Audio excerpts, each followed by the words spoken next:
Yeah, go for it, man.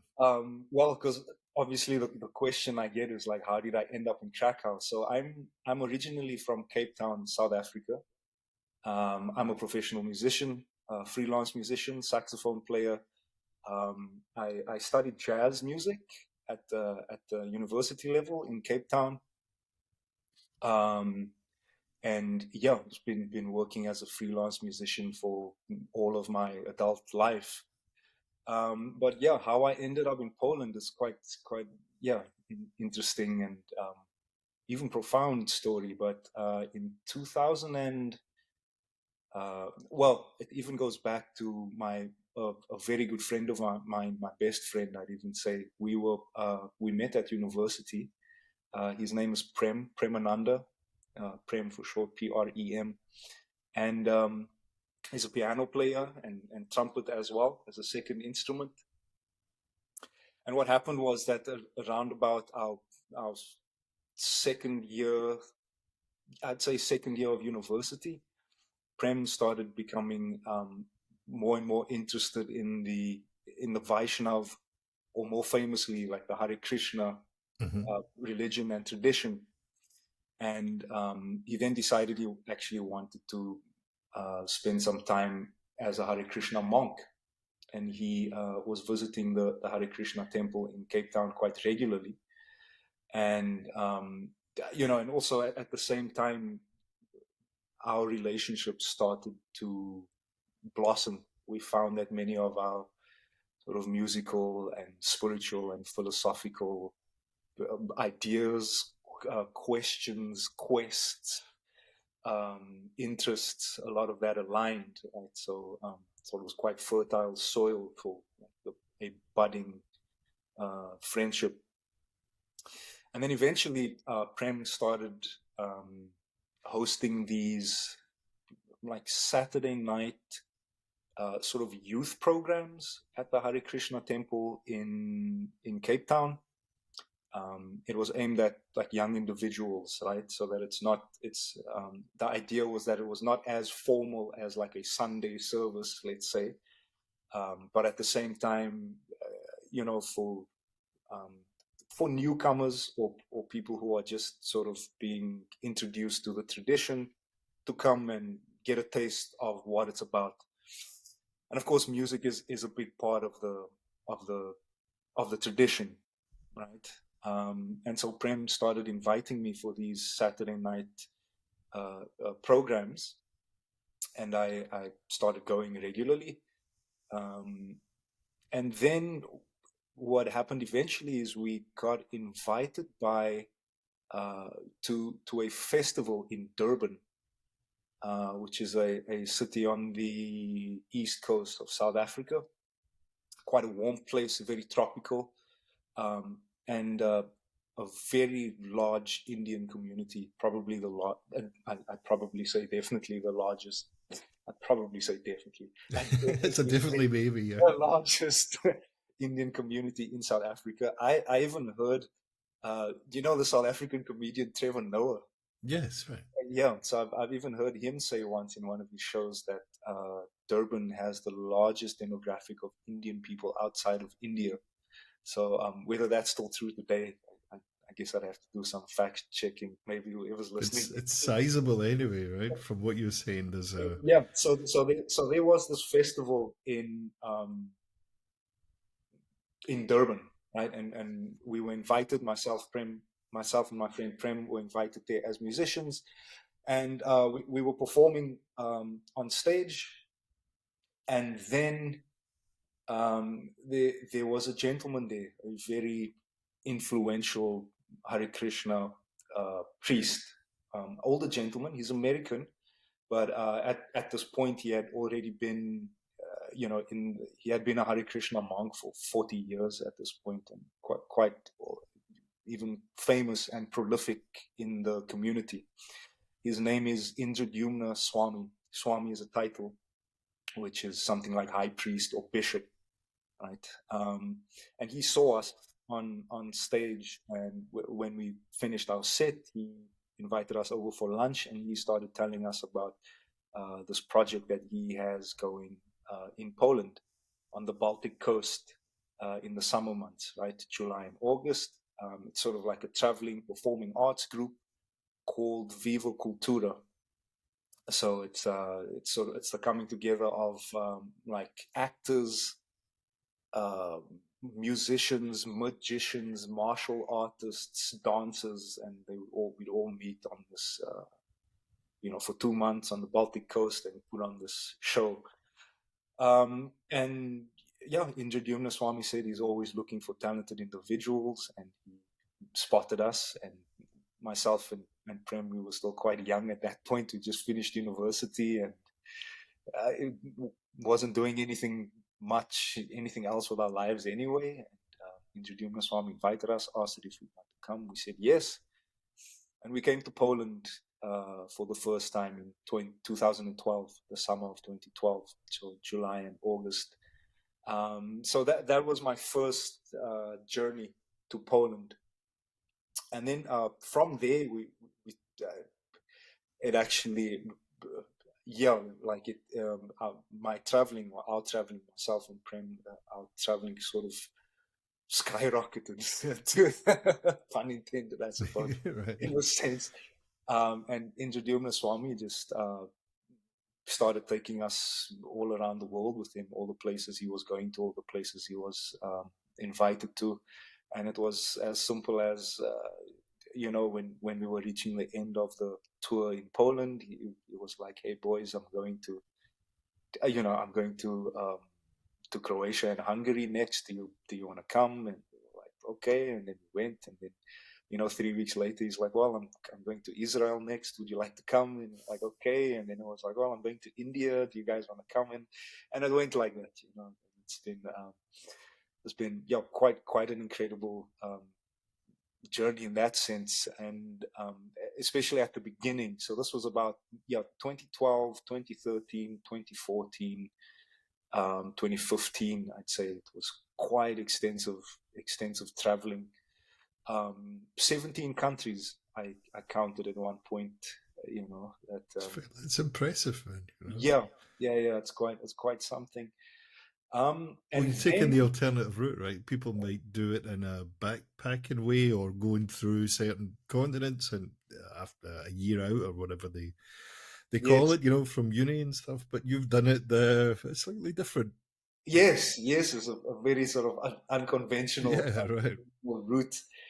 Yeah, and and then while through all of it, I obviously reached a point where I was spending so much time out of South Africa, um, and also realizing that how it is as a freelance musician. Like if you're not around, the spots just get taken up by the guys who are around, by the Right. musicians They who don't are around. last long. Yeah. They don't Yeah, stay open for long. exactly. They don't stay open for long. And since I was out of Cape Town so much, and especially at the time, like the music scene, the jazz scene in Cape Town was just going through some dire straits in any case. And another friend of mine, also a very prolific piano player in Cape Town, Carl Shepard. He once, I remember we were sitting at a cricket game. We were sitting at a match.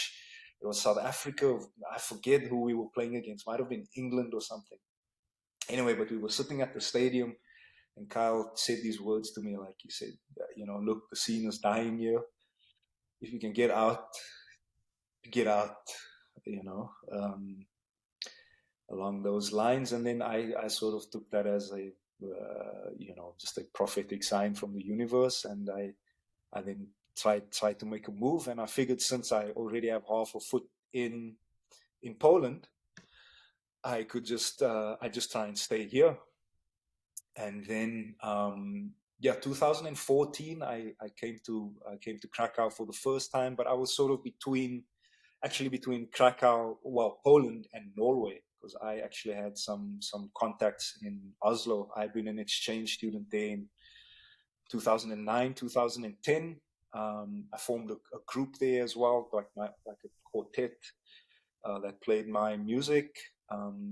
So I was wondering if I could rekindle that, right? So I went over a couple of times, and in the end realized that it wouldn't have been practical or realistic to try and start anything up, to start the engine again in Oslo, in Norway.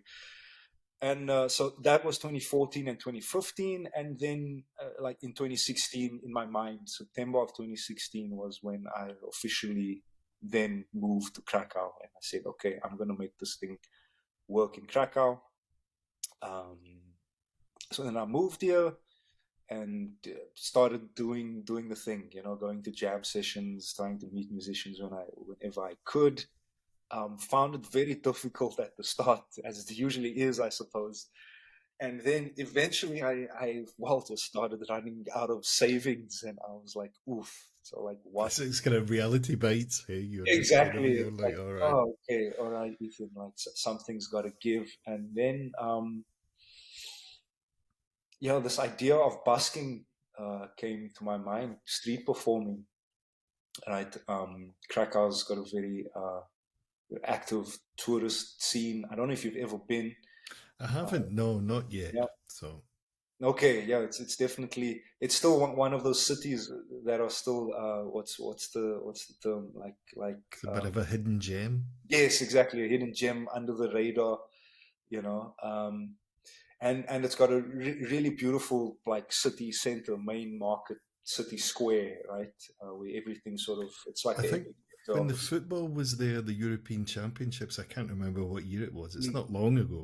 mm-hmm. 8 years ago, maybe. Does it seem Mm. that long ago? It was between there and Ukraine, right? They had Oh yes, yeah, and I think that brought a lot of publicity towards publicity. Poland because people were seeing it for what it was in the Baltic coast, as you were saying there. These Yes, kind of really yes, yes, yes, yes, yes. So quite yeah, unique so places.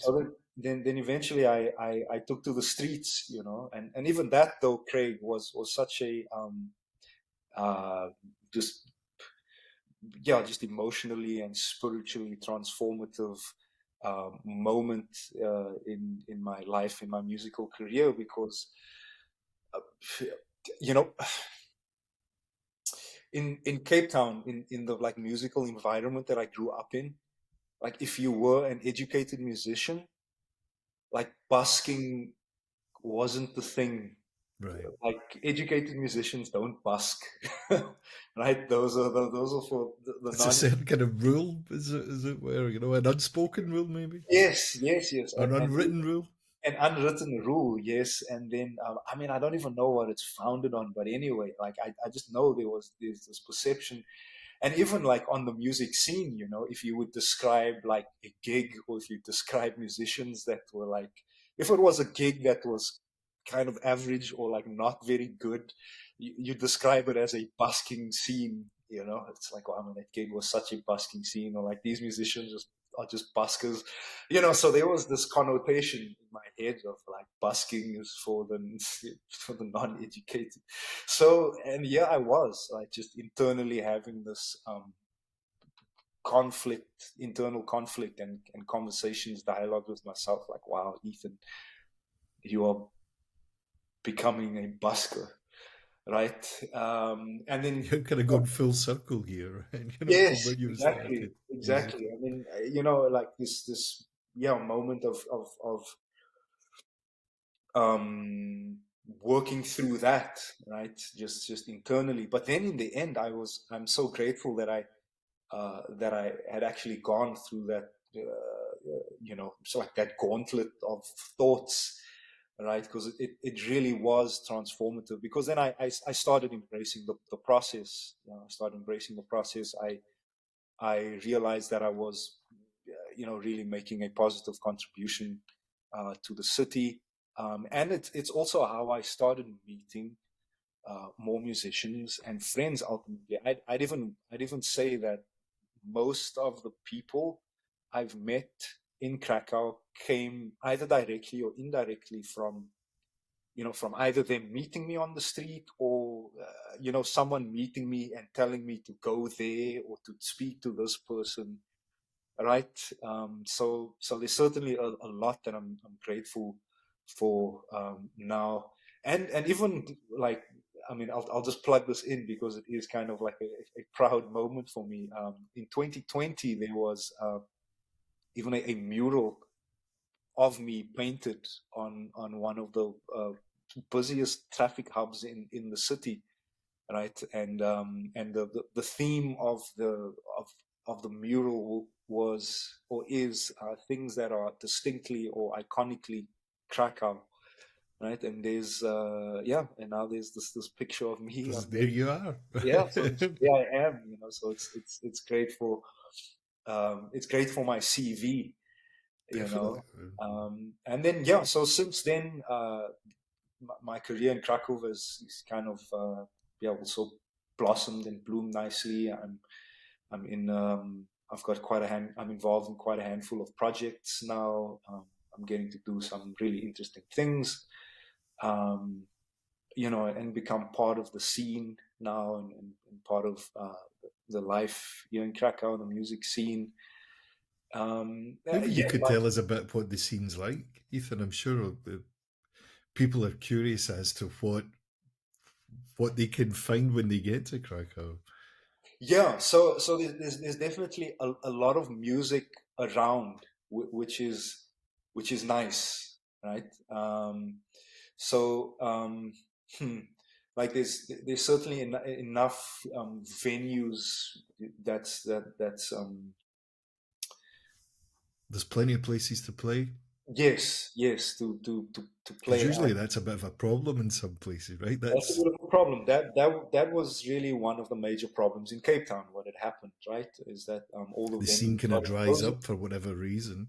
Yeah, yeah, and then exactly as you say, the scene dried up. Um, so yeah, in Krakow, like there's definitely there are places to play at. You know, there's certainly like talented musicians around, and there's music happening every night pretty much. Um, so yeah, so in that sense, if you were coming here as a music enthusiast or just as a tourist in general who wanted to see some music, uh, there's no like dearth of music of music around. Yeah, There's I quite do. a varied scene, so you've got your kind of jazz scene or your Yeah, rock I'd say scene and all so. that kind of stuff. Yes, All yes, the yes, for bases are sure. covered.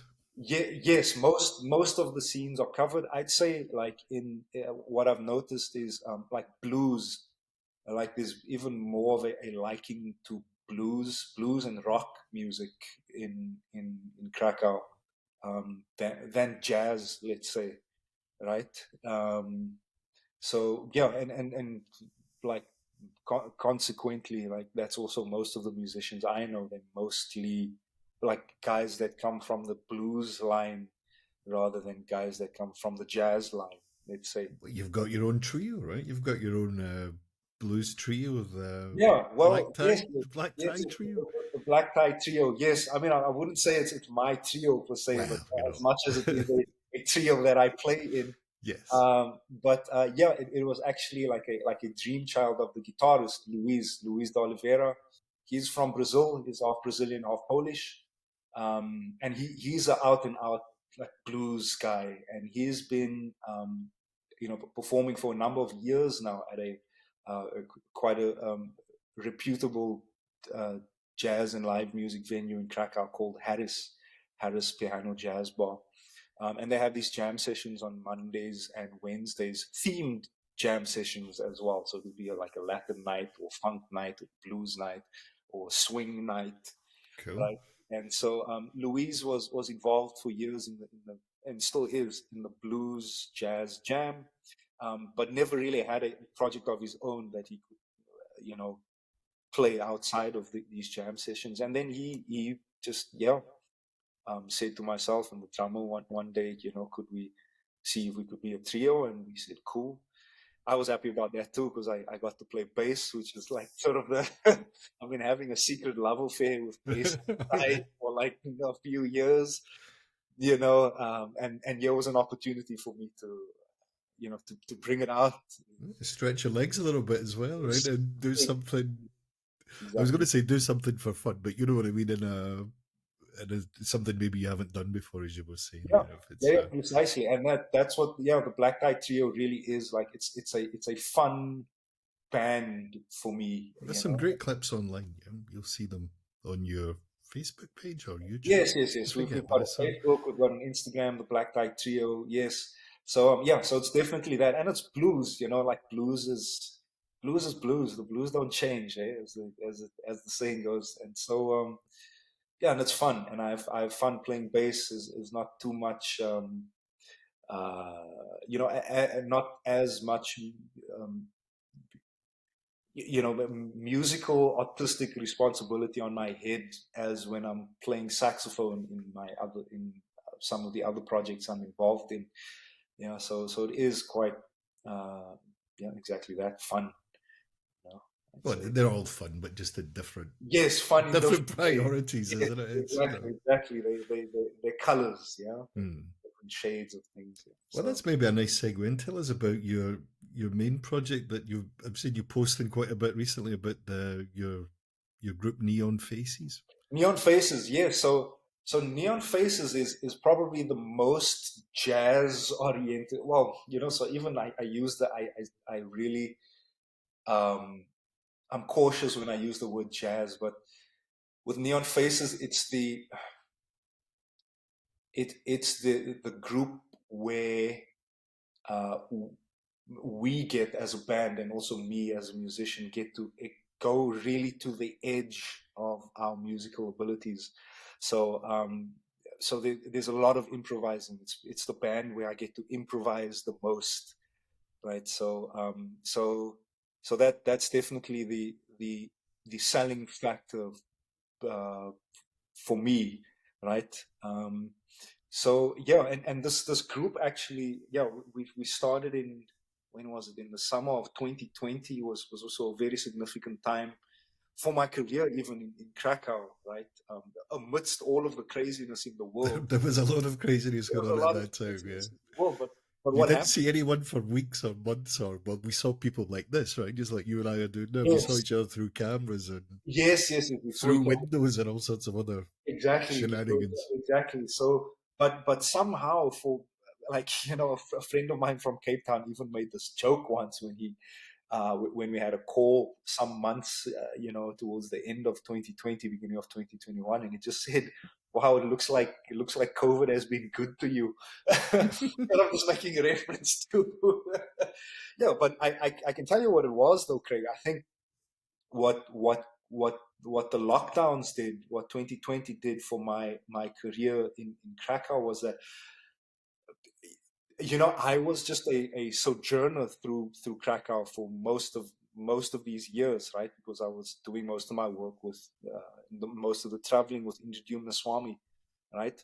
So I'd be zipping around the world, and I'd really just come back to Krakow for maybe a couple of weeks at a time, and then go off to the next place, and then back to Krakow for a month, and then off again. And so this sort of thing. But what happened in 2020 was obviously all the traveling got cancelled, right? So I was finally, in one place. I got to really be in Krakow, and now all of a sudden I could say yes to things that I wasn't able to say yes to previously. So all my musician friends who, it's like, hey, could we have a project together? Hey, could we try this? Maybe we should get together and play this. And now I could finally say yes.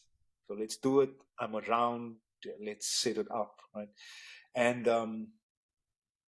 and yeah, and then like also by like a divine arrangement. Also, that's also when Krakow Music started, and that's when my collaboration with my friend Juan began. Right, it was such a serendipitous and very compatible joining of our missions, right?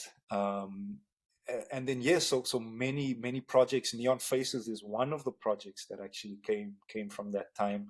I had a concert series called the Moving Out concert series. It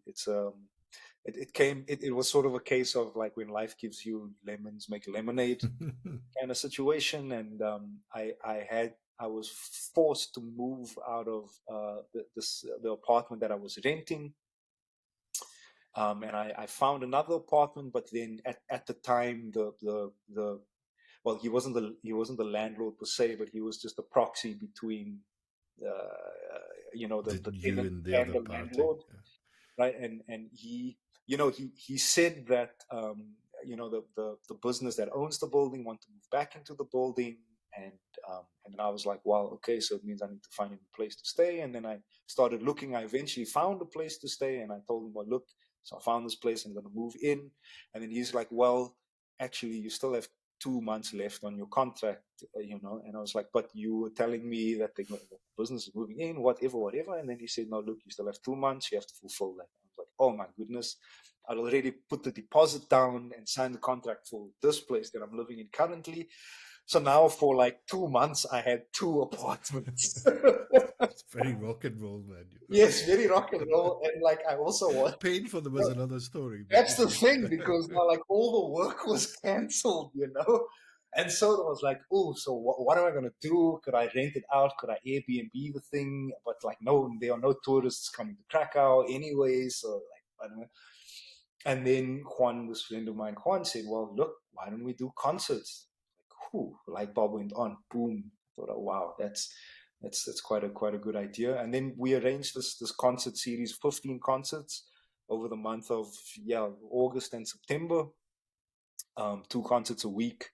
On what did we do? We did Wednesdays and Sundays, and it was very small, it was very intimate. It was and then I just kind of invited my musician friends over and said like, guys, do you want to, like, here's a space, let's play. Let's play. And so that was a significant moment, as like it's the first project in Krakow that I actually had my name attached to. So Ethan Smith presents the Moving Out concert series. what And kind of? yes, Sorry, Ethan. What kind of? You playing originals, or is it a mixture of? Just earlier, you were saying about your own music. So, with Neon Faces, is it an original band, or are you? it's a mix. It's a mix. So at this point, it's mostly originals in our set, but we do play a couple of covers, I suppose. We play Spain by Chicorio, for example. We play like a very dynamic sort of raga tune by Ravi Shankar. Yeah, and a couple of things here and there, but mostly it's original tunes with Neon Faces. Yeah. Yeah. And you've just come back from somewhere, yeah? You were on the road for a few days. Tell us about I, that, because I can't I pronounce the name of the place where you were. So yes, yes. it So was a I typically Polish sounding name. oh yes, yes. Okay, so Neon Faces, we were just a week ago in a city called Wrocław. Yeah, so we just we were on the road. We got a gig, and we went over to Wrocław and we played, and we had a lot of fun. Um, and we're trying to do more of that now with Neon Faces. We're trying to just extend outside of Krakow. When You know. summer eventually does come, I don't know about where you are, but summer's taking its time to get here, or the better weather's taking its time to get here in this western Yeah. part of Germany. So when the weather does pick up, the outdoor scene in Poland, in particular Krakow, there's a lot of stages set up and things like Yes. that for Yes. Yes. Yes. outdoor events. There is, and even again, like in the very center of the city, in the main market square, there are lots of things happening in the summer. You'll see, like every week or every second week, there's a new, like, a stage being set up with sound rigs and light rigs, and then there are all sorts of things happening. Yeah, so it's one of the nice things about I realized as a South African coming to Europe, is that the seasons in Europe are very, like, clearly demarcated. And I found it's even in the way people speak about the year, right? They're like, Europeans would say, last summer, or after the winter, or when springtime comes, or in the autumn. Whereas in South Africa, we don't generally speak that way, right? We'll say like in January, or like last, like, March. Um, but in South Africa, the seasons are a lot closer in, or like the changes are not as dramatic as it is sort of in like this region of the world in Europe, like Northern Europe and Central Europe, right? So it's quite nice. Like you really get the sense that the city and the people like come alive in the Right, yes, springtime after this and kind of come. hibernating period. Yes, yes. And it's very obvious, right? It's very obvious. People want to be out. They want to do things outdoors. They want to, yeah, just be out and about. I know even like this, I've become very good friends with the staff at a very famous cafe in the city. And and the barista, he even says to me like summertime is actually it's the worst time for them business wise, because like nobody wants to come inside, everyone wants to be outdoors, so yeah, so it's one of the things I noticed about living here, especially as a South African, moving to Europe, that the season really. Weather related music Yes, things, right? It's yeah, funny when I never really thought about that, but yeah, it's now when you hear it from another person, it makes sense. Yeah, that's yeah, basically how we yeah. are. What else is going on in your portfolio at the moment? Then, Ethan, are you working on some other projects outside of the two that we already mentioned? I Mhm. saw on your on the web page there that the Krakow music page, the Yeah. Afronauts. Is that still going on? Is that a Yes, yes. project you're still working on? Yeah, It's a so great the name, by the way. You know, yeah, it's, thank you. it's genius, man. The Afronauts. So the Afronauts is actually maybe the first official and serious band that I became a part of, um, and it's a band that plays Afrobeat music. Um, and yes, so the Afronauts is we're still going. It's a very fun band.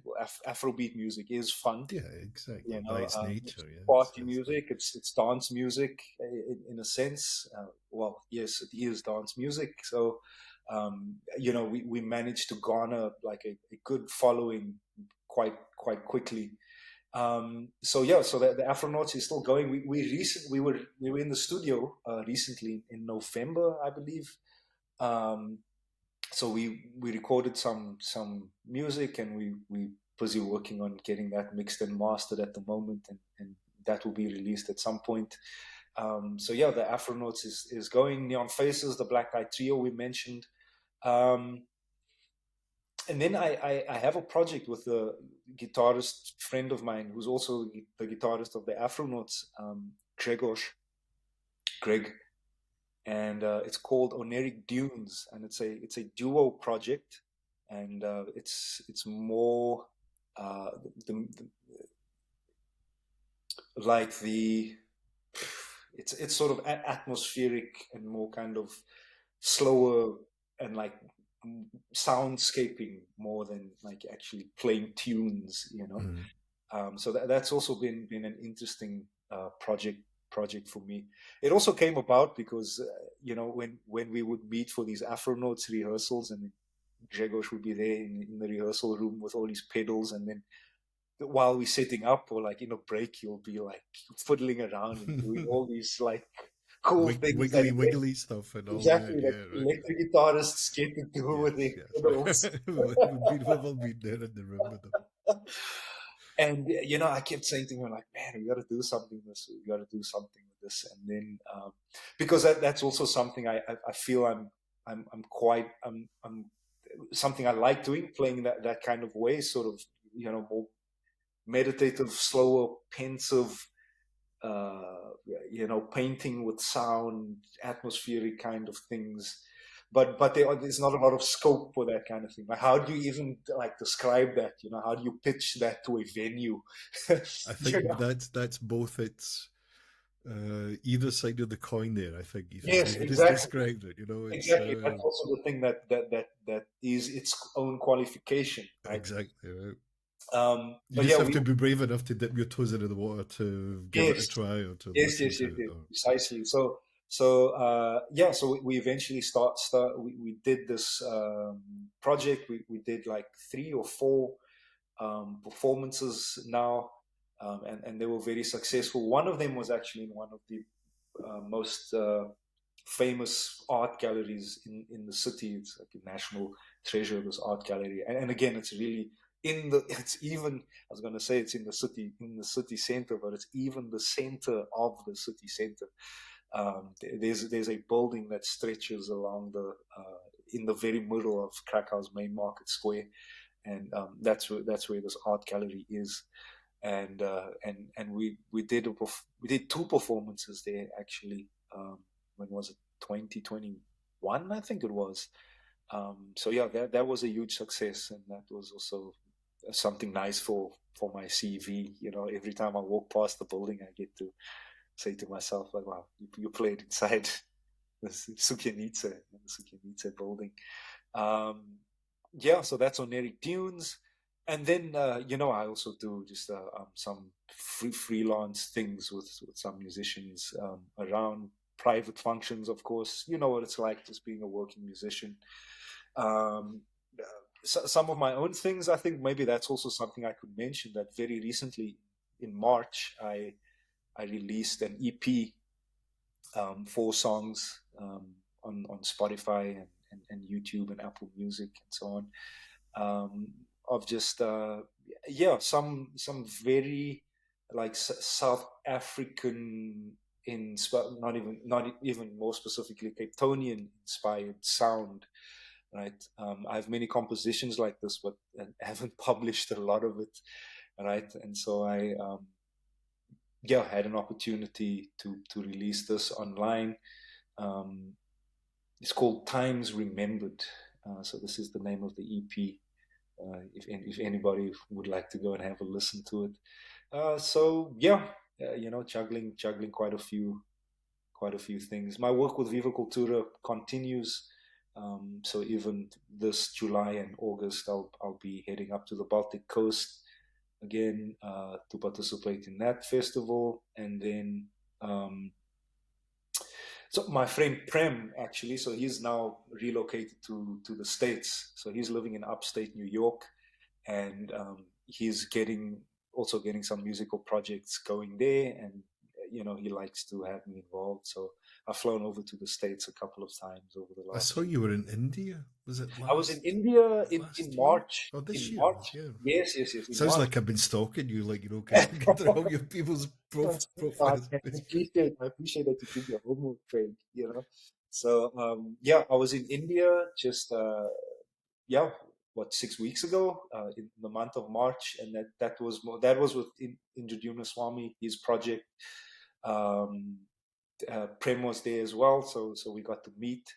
Um, uh, so I'm still going places, still going places. So Literally and metaphorically. What yeah. did you listen to growing up, Ethan? Do you come from a musical family? I mean, was there always music in the house when you were growing up? Yes, so there was always music in the house growing up. There weren't any other musicians in the family, and there still aren't any musicians in the family on either side, or mom's side or dad's side of the family. So I'm the outlier, the black sheep, Right, almost yeah. in a sense, which also came with some like friction filled times when I was finishing high school, and I was like, "Hey, Dad, I want to be a musician," So it was like, how are you going to pay the bills, right? But yeah, yeah.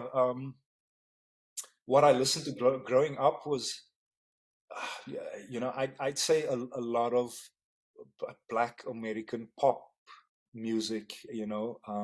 So uh, lots of like sort of Motown, Stevie Wonder, Cool and the Gang. Um, It's not a bad list to start with, man, is it yeah, really? Earth, You Wind and can't go Fire. wrong with there. Oh, Yeah, yeah. Earth, Wind and Fire. Like this. What else? Marvin Gaye. So that's Barry White. So that's sort of what was around. That was what uh, You were growing up. absorbing at the time, it was just seeping into your pores. Yes, yes, yes, yes. And then when I became a teenager and I could sort of choose music for myself, um, I went down like a similar vein, so like down the R&B. sort of soul, neo soul route. I started listening to like Brian McKnight and Babyface, Oh, right, yeah. Boys to Men, um, um, what else? Maxwell, D'Angelo. This, yeah, right. So that was when I was like maybe 13, 14, 15. And then at high school was when I was introduced to let's say jazz, right? Jazz music, Whatever right? that may be, right? Yes, It's, exactly. take that as you will. It's Yes, just, yeah, we call it that, but you couldn't take it for what it yes, is. yes, yes, exactly. So you know how it goes. So by this, I mentioned him before. This piano player Kyle Shepard. We were at high school together. He's 2 years older than me, and even at that time, when he was 16, 17 years old, he was well, exceptionally ahead of his time. He continues to be um, ahead of his time, but well, significantly, he started gigging on the scene. So he was on the music scene at like 16, 17, 18 years old already. And he was rubbing shoulders with some of Cape Town's most famous musicians, like Robbie Jansen, Errol Dyers, um, Hilton Schilder, and all of these like great Capetonian musicians. So he became my mentor in a sense, right? He would then come back to school on Monday morning and tell me about the gigs, and also kind of showed me the ropes, right, very early on. This is the lingo. This is how you like negotiate certain things. This is how you run a sound check. This is what There happens is a lot to learn. I mean, you don't really get this in the manuals or the books or nowadays the exactly, YouTube videos on, right? These are the exactly, things that you have to precisely, learn. Craig, Learning the precisely. ropes is Yes. a good expression. Yes, so he would, he started just sharing all of this, all that he had been learning. He started sharing it with me, but then also significantly, this was then when I started um, listening to, this world of jazz and improvised music got opened up to me, right? So, Miles Davis, Keith Jarrett, John Coltrane, Charlie Parker, Thelonious Monk, Jan Garbarek, um, and Lee Konitz and Kenny Wheeler and and so on. Charles Mingus, I think I said Charles Mingus. Eric Dolphy, man, Eric Dolphy freaking blew my mind. The first times I listened to it. Steve Coleman, Greg Osby, all of these. So this world then started opening up to me, and it was also at the time when I started playing saxophone. I was around 16 years old, right? When I started playing saxophone at high school.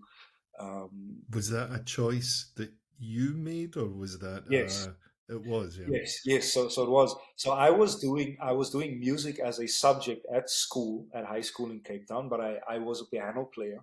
Started out as a piano player, and then when the way it worked in South Africa, or in Cape Town in South Africa at that time, was that everyone sort of does a prescribed set of subjects up until the end of ninth grade, right?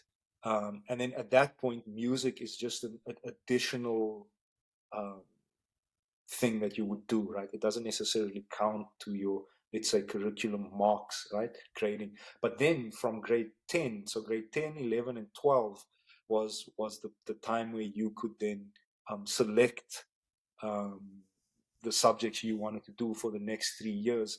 And then, so I was a piano player, but then I wasn't really good at playing piano. Well, the thing was, I was, you're like 13 years old, 14 years old. The problem was I didn't read music very well, or I was just lazy to practice it, right? And of course, like, and I just found the standardized curriculum musical things a bit boring. A bit born, a bit flat, yeah. Yeah, yeah. So at the time when I was finishing my ninth grade, I sort of got to this point where my music teacher said to me, "Well, you're not at a level on your piano where you'd be able to meet the requirements at the end of your, grade 12. So, but if you want to continue with music, I suggest you maybe you change instrument, right?" And then that's when I changed to saxophone, and he even said, yeah, like a single line, reading for one musical stave. Right, so I changed to saxophone, and then I kind of just found my instrument, from then on. And then at the same time, hanging out with Kyle, and then being introduced to this world of improvisation and music as more than just something you dance to, or sing along to, but music as a vehicle for a message and an art form and a lifestyle and all these sorts of things, right? A So sort of, philosophy, you know. and a philosophy, exactly. All of this started happening around that time when I was about 16 years old. Yeah. And was it a natural transition then for you to take that forward into your education or your higher education? Yes, You yes. felt like that's really what you wanted to do? Yes, yes. In the end, it was. It did. Like I said, there was a moment where it kind of caused just a bit of friction, with the family, with granddad and with dad particularly. But but in the end, I decided that this is what I want to stick to. And then yes, went to university, studied jazz music, and then started working. Yeah, now I'm a freelance musician. Yeah, and earning my living as a musician. So gratefully and thankfully for that. Yeah. Would you say that the music education that you had was challenging, and or what was the most challenging part of the musical education for you? I'm just curious because I'm not um, musically educated. That doesn't sound right when I say it, but I didn't have a formal training. Formal training, yes. So in which part though, at university or at a high school or Oh no! both? So for you, when you went to uni, did you find what part of the musical education did you find the most challenging? In the uh, uni part, Yes, yeah. yes, yes, yes. So I would like, for me, the challenge wasn't necessarily in the content of the music theory itself, right? Because I was always good at that, and also I had a strong foundation coming from high school. We had really good music teachers at high school, so my understanding of music theory was already quite good, right? So getting to university, that wasn't the part I struggled with. So being able to understand, keys and intervals and chords and chord progressions and all of these things, that wasn't the difficult part. Um, what was difficult for me though at university in Cape Town particularly was this was more in a philosophy in the way they executed the music curriculum, right? So the way it was presented was that it was almost that, and I'll contrast this to my experience in Oslo in a second. So in Cape Town, it was that there's a prescribed syllabus. So these are the musicians you listen to. These are the pieces you play. If you're a saxophone player, you're listening to Charlie Parker, you're listening to Cannibal Adderley, and you're listening to Sonny Stitt. Those are the solos you're playing. These are the musical things, right?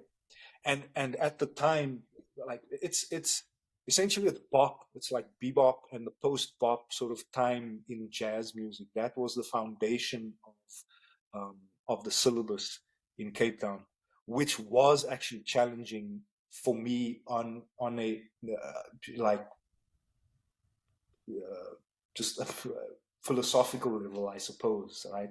Because that's not where I was at that point in time. I wanted to explore, or I was exploring some other things, right? And it was frustrating to not have that kind of thing facilitated, or have, I then had, because I had questions and curiosities about certain things, but that was not dealt with in class, right? You had to play like Donna Lee by Charlie Parker. That was the homework, right?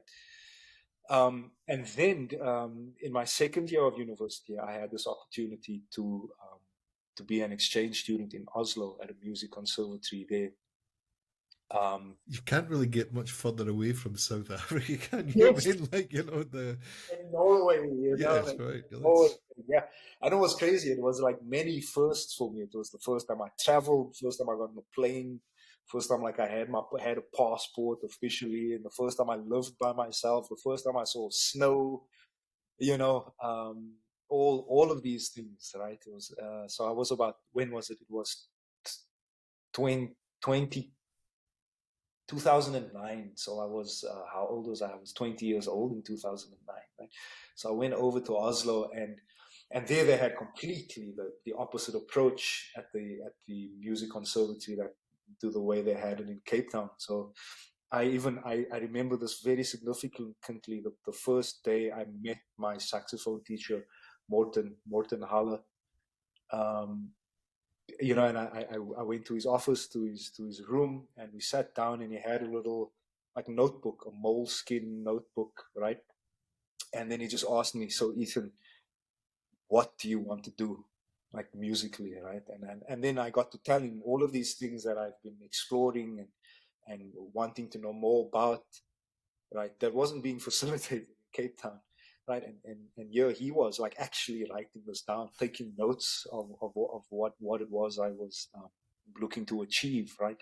And then like the curriculum, or at least that part of, like, because of course there's the theory, there's the history, there's like the learning how to use doors, like logic and Ableton and all of these kinds of Mhm. things. That's standardized, right? The history is the history. Learning how to use logic and Cubase is like standard, right? Um, but in this sense, when it came to the interactive, the parts of the curriculum where you're playing with your colleagues, and also where you one-on-one with your saxophone teacher, was tailored, was a lot more tailored to even empowering musicians to um, figure out how they could solve problems by themselves, musical problems, how they could find the answers to their own musical questions they were having. This was encouraged, right? So even my saxophone lessons with Morton, if every week I basically I got to determine what the lesson would be, in a sense, right? Because it would, and that was so empowering and inspiring, right? I'd come to the lesson, and I'd be like, Morton, this is what I'm listening to right now, like, or like, this is what I'm practicing right now, and then he'd be like, well, that's great, and then you take that, and from that he'd then create the lesson, create the content of the lesson, you know. Uh, Again, which was, as you say, like, even maybe now, metaphorically, it was the stark opposite of what was happening, in Cape Town. It was like, no, it's not about what you're trying to explore here. This is what we're telling you to play, right? So the original question was, what did I find most challenging about studying music? So it wasn't necessarily the theoretical part or the historical part, in that sense. It was more about the sort of ideological part, even, you know yeah. Did it, your experience in Norway, did you feel like when you went back home, as it was then, right? Yes, Your yes, South your Africa. uh, did it? Did you feel it made you a better musician, a more rounded Yes, musician, absolutely. a It bit more definitely made, mature, even? yes, yes. It certainly did. And coming back to Cape Town, uh, I become even more frustrated, because now I just, had the other end. It's like having a jar of honey and having never tasted honey, but constantly licking the outside of the jar. But then the day comes when you finally get to taste the honey, but then someone says, no, sorry, you can't have that anymore. You have to go back to licking the outside of the jar. It's You never know, quite the same, is it, man? exactly. So when I came back to Cape Town, I had that experience, of trying to fit into a pair of jeans that I had now outgrown. Yeah. And yeah, it is what it is. And also in like you asked, that was certainly the moment when I realized how much I had grown, just as a musician, even just as a person, as a young man, as an adolescent, someone coming out of his teens and into his like adulthood, So yeah, it was certainly like a significant um, time period in my life. That was also a significant moment when I was there came a moment when I was traveling, and then when I had just dreams of going home. It's like, okay, in 2 weeks I'll be home again. Uh, the moment when it shifted to my mind going to Krakow, this was quite a significant point, for me. So, yeah, I mean, whether I don't know what the future holds, with Krakow and how much longer I'll stay here. It certainly has a special place in my heart, Krakow. I'd like to stay as long as I can. I'm also starting to feel though that maybe I'm just outgrowing Krakow, at least musically or like artistically. I'd say artistically. I'm feeling like I'm just hitting a bit of a ceiling. But yeah, that's just an internal sort of philosophical conundrum that I'm trying to figure out now. Like, is It's it a never-ending real? quest, man, is it? Yes, is it real? Is it just something I'm imagining, or like how what are the next steps practically?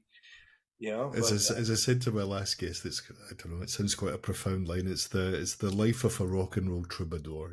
It's it's yes, full of yeah, these yeah, moments.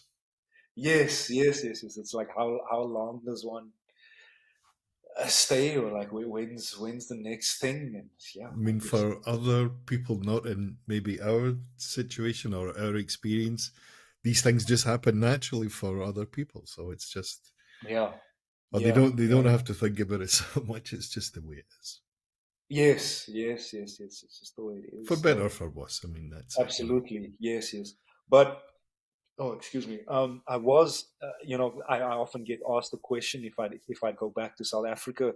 I don't at this point. I don't think so. Because like I've spent most of my adult life now outside of South Africa, and all of the significant achievements I've had as an adult have all been outside of South Africa. And I certainly know that I wouldn't be able to do what I'm doing now. Um, I wouldn't be able to work the way I'm working right now if I Because had those so opportunities wouldn't arise, or the exactly, yeah, exactly. I I wouldn't know be able to exactly what do you what mean. I'm doing if I was in Cape Town. So yeah, that's a little unfortunate because like obviously I still feel very connected to South Africa, and to the music of Southern Africa, especially. It's the music that's closest to my heart. And also like it is the musicians of South Africa that play South African music the best. I'd say that's probably been one of the things I feel I regret having lost the most, having moved outside of my country of origin, and also being so tied to the music of my country of origin. Was it not being able to play that kind of music like here. you know I managed, like, with some success when I was in Oslo, and the guys that I had in the band that I formed there. We spent, like, we must have been rehearsing for like 6 or 7 months before we actually did a concert, before we did our first concert. um, and they were also very curious. They wanted to know, what is the South African sound? How do we play it? So they were on board to explore. How do you feel it as well? Right? There's one thing Yes, playing the music, but there's another thing feeling precisely, it. precisely. And I also realized then, like, wow, like this South African music is like, that's South African music, jazz music, that is inspired by the folk musics of South Africa, is seemingly simple, and it would be from an academic point of view. If you were to just look at the music or listen to it, it's just like whatever, 2 chords or 3 chords, but and then, yes, if you were to look at it on paper, it certainly is simple, but it really, really, really isn't. Because there is, like you're saying, Craig, there is a feel. um, and how do you explain a feel? Like, how do you It explain goes it? like this, right? Yeah, You do a little exactly. kind of bass move, and you're like, Yeah, how do well, you explain a feel to, like, to people who have no point of reference for that hmm. feel? It's like, let's take the example of the honey jar again. Right? So it's like not even the fact that like a person has only been licking the outside of the jar, but if you said the word honey to them, they wouldn't know what you mean. Like there's no point of reference of this thing that's called honey that tastes, so amazing, that has so many health. How do you explain it to someone who doesn't know? Yeah. So I had some success with that in Oslo, but that was the only time and the best time I attempted it outside of South Africa. You know, yeah. So it's also why it's taken some time for me to just release a lot of that music. It's my sort of personal compositions that are like steeped in the traditional sounds of Cape Town and South Africa, right? Because I kind of just need the musicians around to do that.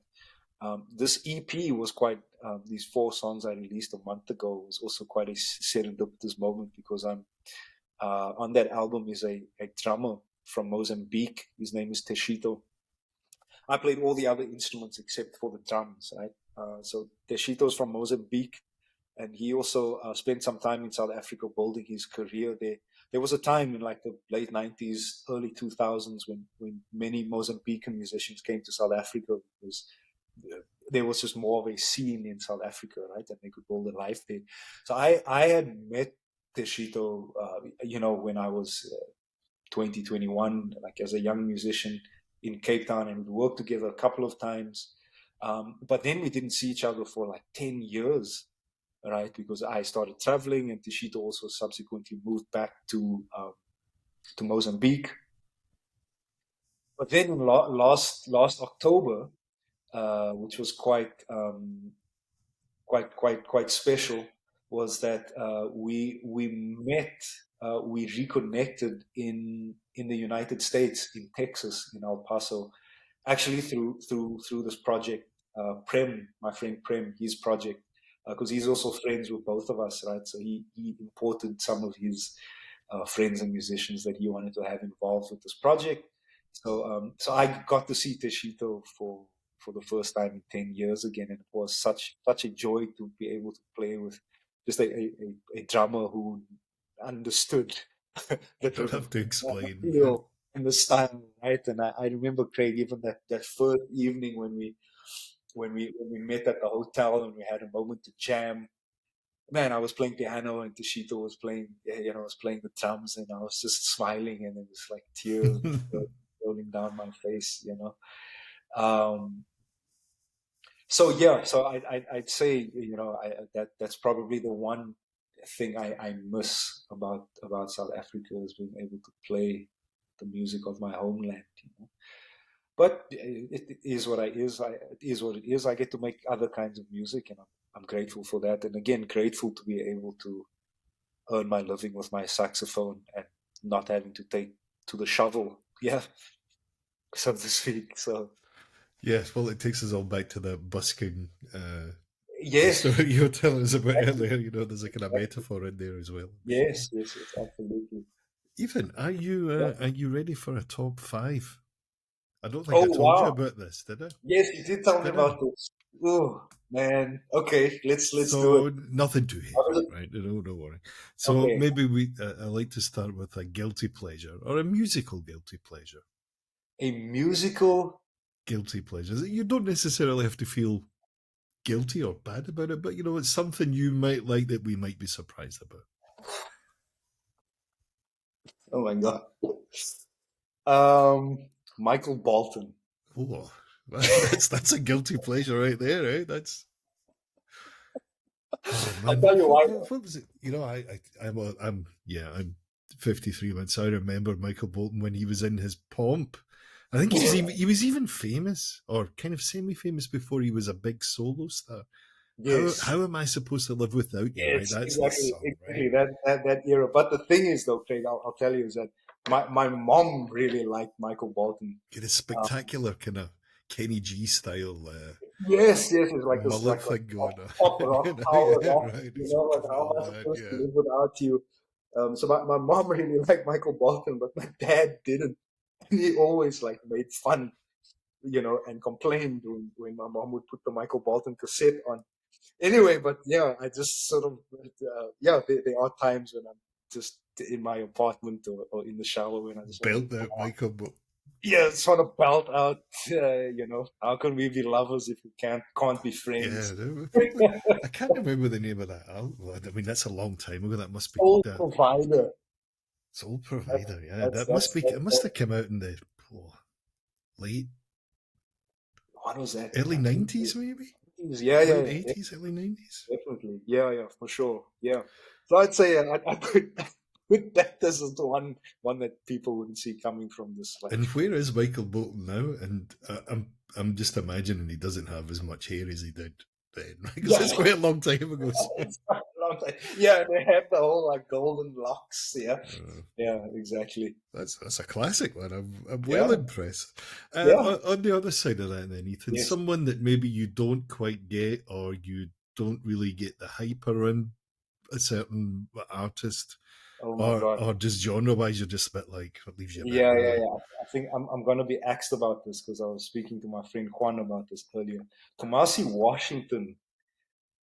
So there's been a lot of hype around him, especially like what was it, 3 or 4 or 5 years ago, as like the next the second coming of the great saxophone player. But I mean, when I listened to his music, I didn't quite understand what all the hype, like what all the hype was about. Like, it's not bad music, and it's very good jazz music, but I didn't understand why he was being, um, promoted as like this as being as influential as some of the saxophone players that have come before him.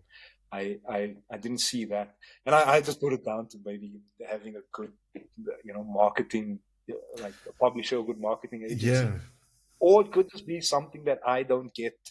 Maybe I haven't given it enough of a chance. But yeah, that's how I'd answer that question. it's Oh my funny how goodness. that happens. There's things you just don't get, right? And I guess Yeah, that's what makes us all yeah, yeah, yeah, yeah. unique in that sense because Jeez, Kramer, I'm just like, I'm gonna get cancelled for these things. South African musician, Krakow-based South African musician listens to Michael Bolton and like says, that'll be the headline, you know. yeah, yeah, Well, yeah, you mentioned Marvin Gaye earlier, just when we were talking about yeah, growing up and in yeah. music around the house and stuff. What did you make of the case a couple of weeks ago or last week? I think it finished the Ed Sheeran, Michael Bolt. Ed Sheeran, Sorry, I've got Michael Ed Bolton on Sheeran, the Marvin brain Gaye. now. Sorry, yes, or it was his co-writer. I think Townsend. I think was the Yes, yes, fellow. yes, yes, yes. Exactly, exactly. Yeah, I actually think it's like it's a bit like disappointing that things have come to that. When you hear the two, the Ed Sheeran thing just sounds like the Marvin Gaye song. I was just Well, like, like, in one sense, yes, but also in another sense, there are so many songs that hmm, sound like so many other songs, and also like because I know, yeah. So like now it's sort of being concluded, but towards the beginning of this case, they were building their case on the fact of the groove and also the chord progression, and I was like, but like, dudes, like, no, you can't copyright chords, yeah, or grooves. Like, you can't copyright the groove, so you can't own it. So it's not like fair to say that Marvin Gaye owns this particular chord progression, right? So I actually just think it's a money grab. That's what I think it is, because from the not from from Sheeran's perspective, no, no, from no, from the Marvin Gaye's perspective, yes, from right. from yeah, like the side that's representing Marvin Gaye's estate. Um, so yeah, I mean, like I I, said, there are so many songs that sound yeah, like so many yeah. I mean songs. that's just the nature of the beast, yeah. When you're just in that particular Yeah, yeah, chord yeah, progression or whatever it is, it's yeah, just the here we go, here's the yeah, groove, and that's it. But the Ed Sheeran thing just sounded, I don't know, it was just always like, yeah, we're just gonna blag it, we're just gonna like copy it straight away, and then of course sounds nothing like him vocally, thankfully, right? So it's yeah, something, yeah, some things are still secret, yeah. I but mean, yeah, and it's like it's unfortunate because like it's setting this precedent now, because now it means like, wow. So as a creative musician, as a composer, as a creative thinker, like, do we really have to be now? And all of a sudden, it's like, you're composing something new, and you have to new, at least in your mind, and you have to be concerned about whether it sounds like something previously, Or do you because it just need to almost have good certainly lawyers? You does. know, is that where we are? Yeah, so shoot, man, I don't we'll I guess we'll have to see what what the consequences of this kind There of was a situation. headline in the Guardian after the verdict. I don't know if they did an interview with Ed Sheeran. I didn't read it because I just read the headline and that put me Yeah, off. I didn't want to read anymore. And it yeah, said something like, "This is a victory for songwriters everywhere." I just laughed. I was like, "Well, this is what you say when you've got a team of like 20 people writing and producing and doing all the yes, stuff for you. The heavy lifting is up there." yeah, yeah, precisely. But there we go. Which takes us on to the next one then. Yes, Favorite venue, Ethan? I'm sure which of you have played a many a stage, big, small, wow. cozy, Like venue in the intimate, world, or like Krakow or Cape Town, or what? whatever you like, man. A favorite place that you've played or you like to play, or where you've seen someone, whatever, or both, whatever you like. Where I've seen someone, yeah. Okay, but in what sense? Like to hmm. Because there's like venues that you play at because it's got like the coolest vibe Hmm. just from the audience, and then there's like a place that you could play at because it just has like whatever the best like acoustics or something. Take your Which one? pick. Take Either your one. pick. Yeah. Okay, so what is my favorite venue? The one I've played in. Well, I like the Baxter Theatre in Cape Town. Just because it's a concert hall, and the way the acoustics are set up, it was quite. Is it a particularly old theatre? I mean, it's been there a long time, I mean, I don't or know is it a how old newish it is or building? how long it is, but it's definitely like a venue that's been around, and it's got some esteem and prestige, right? Yeah, so it's been around. It's been around for a while. In Krakow, there's a venue called Alchemia, which is also a very famous venue in the city.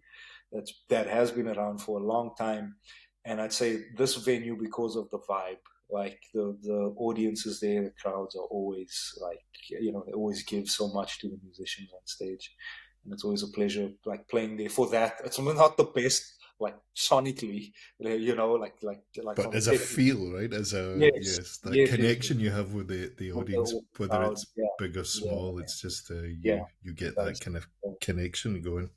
Yeah. Do you have a go-to karaoke song, Ethan, if you're in the mood for it? Oh wow. Whew. It's a bit Yeah. like a guilty pleasure, I guess, in Yeah, a certain way, but you know. because I was thinking now, it kind of depends. It depends on the mood I'm in. Um, Brown Sugar by D'Angelo. That's one. There's one by a South African singer named Judith Sipuma, and her song called "Are You Still There?" So that's one I like. I like to sing along to. Lighthouse Family, Oh Lifted. yeah, right. I remember them. I remember Yeah, Lighthouse Family. yeah, Lighthouse Family, Lifted, and Ocean Drive. Those are like two that I could like, that always gets me going. Um, Shoo. What else? Yeah, Are you a I'd fan of say. the kind of short form karaoke, or do you like to kind of get into it? You know, and you're like, all right, we'll go round again, and let's go for the You 4 or 5 minute song. Oh, well, I suppose it depends on the song. Yeah, it depends on the song, depends on what I'm listening to at the time. I mean, there are also like jazz songs that don't necessarily have like words, but that really just always have a special place in like, I know the solos, so I'll always sing along to the solo. Yeah. Um, yeah, it depends. It depends on the mood I'm in. Like sometimes I'm in a D'Angelo mood. Sometimes I'm in a Michael Bolton mood. Sometimes I'm in It's a that crossover point, you know. yeah, That's what you exactly. that's what you got to be careful from. D'Angelo and Michael Bolton. When planets collide, you know, it's like Yes, kind of exactly.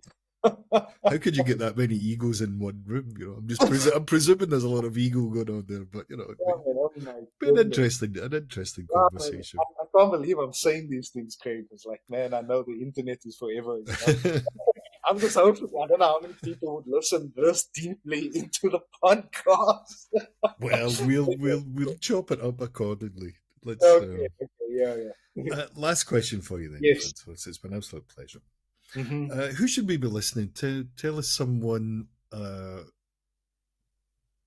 that's maybe not on our radar, but you would like to kind of put that right, and tell us Huh. some artists that we should, we can check out Wow. locally. Otherwise, what do you Mm, think? mm. Wow. I'm sure. Well, here's a good place to start. Tell us a bit, just to go over the since we've been here a while. It's been great. Maybe you can tell us. You can name check your own projects or the projects you're involved in. We'll start there, and then you can pick a few after that. Oh yeah, okay. So So to name check the projects I'm in. So we started out with the Black Tie Trio, which is a blues trio, and I'm guitar, bass, and drums, and I'm playing bass with this. Neon Faces is my more jazz or improvisation based project. Oniric Tunes is the sort of ambient project, um, and the Afronauts. The Afronauts is the Afrobeat, Afrobeat Fela Kuti, um, Tony Allen inspired project in Krakow, and then sure, if there is a musician, wow man, I'm wondering now. I'm even like I've just opened up my Spotify and I'm like just I'm wondering if there is wow, what a question, hey? It's, I don't What know a, what I'm what getting as an answer. No, I'm kind of like I'm on tenterhooks here, man. I'm like, Yeah, like what answers have you gotten before? uh, You remember? no, to be honest, no. God, I let mean, me a look. lot of the people I speak to, they might tell us people that they know from their scene and that kind of thing, Yes, and then they share it that way. They say, oh, this guy's this, or this singer songwriter over here does that. And, they just yes, kind of yes, yes, name yes, check in that way rather than yes. say, all right, listen to the Smiths or whatever. But, it's. Yeah, yeah, yeah, yeah. Okay, I understand. Yeah, I don't know. I wouldn't know because it's also like Craig was like people would often they hear that you're a musician and then they're like, oh wow, so who's your favorite musician? It's like, yeah, It's a, I have many. Like, yes, right. who's your favorite saxophone player? It's like, well, I have many favorite saxophone players for different reasons. Um, but even so, like your question is quite specific. It's like who are people not listening to? That I think is like worthy of giving a listen. Um, How can we dress this up? It's like not on your radar. I'm trying to think of different ways I can want the same question. Yeah, because like there are these saxophone players, these jazz saxophone players, Greg Osby and Steve Coleman, and they were underground for a very, very long time. And I kind of like, well, discovered them in the time and really fell in love with their music. But even the music is quite specific and niche, right? But I wouldn't even wonder if they are musicians. Like they've been around for a while now, and they've certainly garnered the respect and recognition that they rightfully deserve. So I wouldn't even say they're underground anymore. You know. So yeah, geez, man, I don't know. We'll follow this up by email or text message. Yeah, maybe Right? something like that. Yeah, it's And like I'll dub it in later on if you yeah, come you across dub it some in, you inspiration, dub it man. in. You've done well. Thanks, Ethan, man. It's been an absolute pleasure. Thank you Before so much. before we head off, tell us where we can find you online. Give us some of your social media Yes, stuff. yes, yes. So social media, I'm on Instagram at ethan.altosax.smith. That's my Instagram handle. And then on Facebook, if you search for Ethan Smith Creates, that's my artist page. And then of course I'm also on Spotify now. Ethan Smith. There's a handful of Ethan Smiths, That's where but I got lost a little bit, right? Because I was like, this is not the same. This oh is yeah, another yeah, one, yeah. right? He's some Same. Canadian guy or something, you Yeah, know? yeah, Right? yeah, yeah, exactly. Nothing against Canadian Ethan Smith, you know, but But yeah. I have a picture, so Yeah, like right. you'll So definitely there you go. recognize the afro. Because if you're Uh, listening to this in the audio form, then you'll have to go look up who Ethan Smith is that I'm okay, talking well, to, that's right? true. Yeah, so I have an afro. I'm wearing spectacles. I've got a goatee, and yes, and the Spotify sort of icon, artist icon, is also with a yellow background, and I'm wearing a red scarf. So I think There those are enough you clues. Finding Ethan Smith on Spotify. And then yes, and then on Krakow Music, a lot of things have been written there about me as well, and so some of the projects that I've been involved in. All of these projects I've mentioned: Neon Faces, the Black Tie Trio, Oneric Tunes, the Afronauts. It's all there. Um, yeah, I'd say those are the places you could find me. we should put all those links in the That would be bits cool. below, I'd, right? I'd really appreciate Definitely, that. I'd because really appreciate that, Craig. Yeah. Ethan, it's been an absolute pleasure. Thank you so much for Yeah. taking the time out your night. I've had a great hour and change, man. Just shooting the breeze with you, man. Thanks a Yes. lot. No. And thank you. Yeah. I appreciate the platform, and thank you for yeah, just also asking like some interesting questions. I know a lot of it I sort of just went Same off at my end, right? the text, It's gonna be the but, second but yeah, yeah, because there are but no questions written down yet. It's all kind yeah, of yeah, yeah. So yes, I appreciated that. It really felt like a conversation more than what it felt like an interview. So yeah. So thanks, Craig, and I hope this is the beginning of yeah, just a good friendship, relationship, professional relationship, and definitely. I We'll keep also, each other in the loop, and I'll keep people of course, updated of your travels and your sojourns oh through yeah, yeah. the Thank summer you. and all that. You know, Yeah, yeah, I'd appreciate that, and yes, wishing you all of the best with this endeavor, with your podcast, and I think it's a very good angle, to have a theme of expat musicians, right, and hearing their stories, So yeah, I'm happy we have to. many to cover. Yes, yes, I appreciate being part of your catalog now. Yes, Oh, so it's a yeah, bit boring. It's a bit boring. I'll take that. Yes, yeah. you now move to the top either right to the next one, and then you kind of move down again. Right, that's how it works. Yeah. Yeah, yeah, yeah. Ethan, man, thanks a lot. It's been an absolute pleasure, Yes, thank you so much, Craig. and Cheers. good luck with everything going forward, Yeah, mate. same to you. Yeah.